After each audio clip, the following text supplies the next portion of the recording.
ඔන්න තවත් සුපිරි හැරවුමක් තියෙන ප්‍රේක්ෂකව හැඟීම් බර කරවන වීඩියෝ එකකට ගැලපෙන්නම තමයි අපි අද කතා කරන්න ලෑස්ති වෙන්නේ.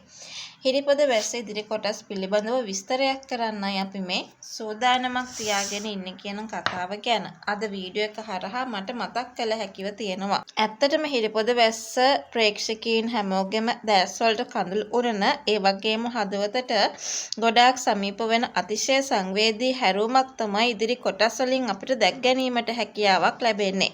මෙච්චර කල් හැංගිලා තිබුණු ලොකුම රහසක් එළියට එනවත් එක්කම ආත්මිගේ ජීවිතය සම්පූර්ණයෙන්ම වෙනස් වෙන්නයි යන්නේ. අද අපි වීඩියෝ එකෙන් කතා කරන්නේ ආත්මිගේ තාත්තා. ඒ කියන්නේ ඩයස් මහත්මයා තමන්ගේ දුවගෙන් වගේම තිදැස්ගෙන් ඇත්තටම සමාව ගන්න යන සංවේදී සිදුවීමක් ගැනයි. කොඩම්ම සිරකරුවෙකු සිටි ඩයස්.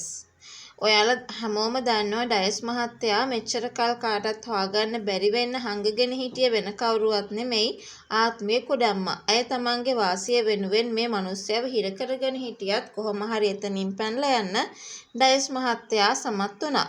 තමන්ට සිද්ධ වුණ හැම අසාධාරණයකටම වඩා තමන් නිසා තමන්ගේ දරුවෝ විඳපු දුක දැකලා තමන්ගේ හදවත ගොඩාක් රිදෙනවා. අන්න ඒ නිසායි දැන් තමන්ගේ දරුවට ඕන කරන හැම සපහසුවක්ම හැම ආරක්ෂාවක්ම ලබා දෙන්න ඩයස් මහත්මයා ඒ වෙලාවේ කටයුතු කරමින් ඉන්නේ.